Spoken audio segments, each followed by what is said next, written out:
Hey everyone, welcome back. If you're new here, I'm Katie, and today I'm going to be doing a review on Beneath the Bending Skies by Jane Kirkpatrick. I just finished Beneath the Bending Skies. I'm sorry about the glare. Our copies of books always have a glare, but I just finished this. This book comes out on September 6th, so early next month, but I wanted to talk about it since I just finished it, and I love this one. I almost gave it 5 stars. It was really, really interesting. This is my first book by Jane Kirkpatrick, and a lot goes on in this book. Let me just tell you. If you like historical fiction, especially during around the early 1800s, I believe. Yeah, early 1800s. And this is about Molly and how she traveled around with her father growing up when she was little. And he would sometimes leave her with different families during his travels, and he would be gone for months and a few times even for a year or so. Well, he finally brings her to where they're supposedly staying for a while, and she finds out that he got remarried after her mother passed away, and there is also a new sister.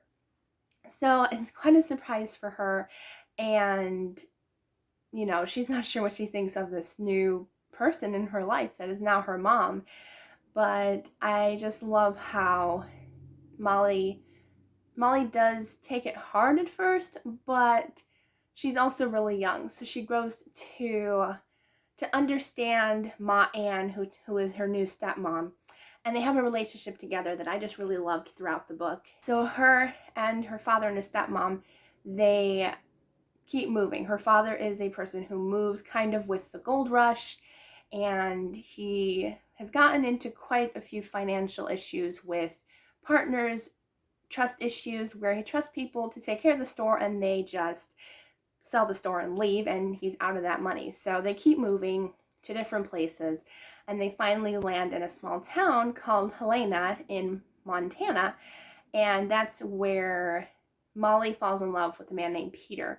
And she doesn't tell her father at first because he's away on a very long trip by himself for business. And so they end up falling in love, but when her father gets back, he is very adamant about her not marrying Peter. And so he takes the family and moves to California.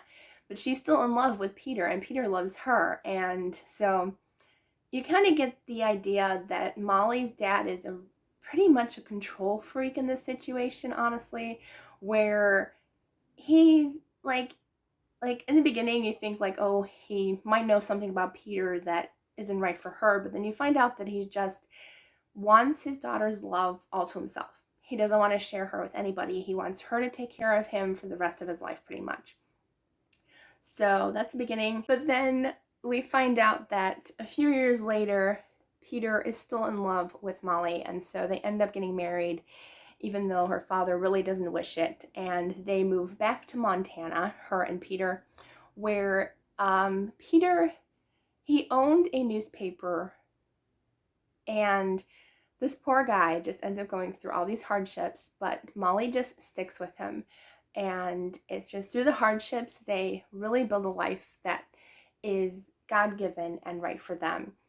Even though her father never gave a blessing to them, they still live such a wonderful God-given life. And even through the struggles of fires consuming their newspapers more than once, they have money stolen and property is lost. And so, but we end up where Peter ends up getting a job working with the government on a Native American reserve in order to be kind of a liaison between the Native Americans and the government. And so he goes first to make sure it's proper and okay to bring his wife.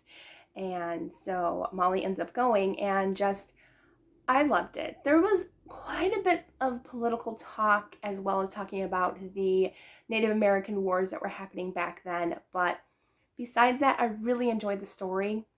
I liked that Molly was a really courageous girl to go into this situation, and it was a hard situation because a lot of people were afraid back then, but she went and she really took it to heart to not just be there for her husband, but also be there for all the Native Americans that were in the reservation there, and treated them with kindness, and even learned the language, and even became friends with quite a few of them. And I love that part.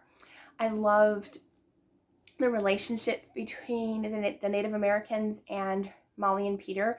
It was just really great. So I'm thinking about the first half was about her life growing up with her father and then marrying Peter. And then the second half was all on the Indian Reserve. So it is really historical. It's based on a true story. I don't know if it's based on a true story about the actual like woman, or is it just because it takes place during the Indian Wars and during that time. And there's I'm sure a lot of historical facts going on in this book. But I really enjoyed it. I think you will really like it, especially if you like historical fiction set during like the prairie times, early 1800s. It was a fun time. The title is actually mentioned a few times in the end of the book. But it's a really, really beautiful story. I really did enjoy it. I think I'm definitely going to pick up more books by this author, since this was my first one. And I love finding new authors that I enjoy. As I said, this one comes out on September 6th, so not too long until this book comes out. So order it at your library or wherever you get your books, because it was really good. I think you'll enjoy it, especially if you like historical fiction and that timeline. So I hope you enjoyed this video. If you did, please give it a thumbs up, and don't forget to subscribe down below. I hope you all have a wonderful day, and I will see you all in the next video.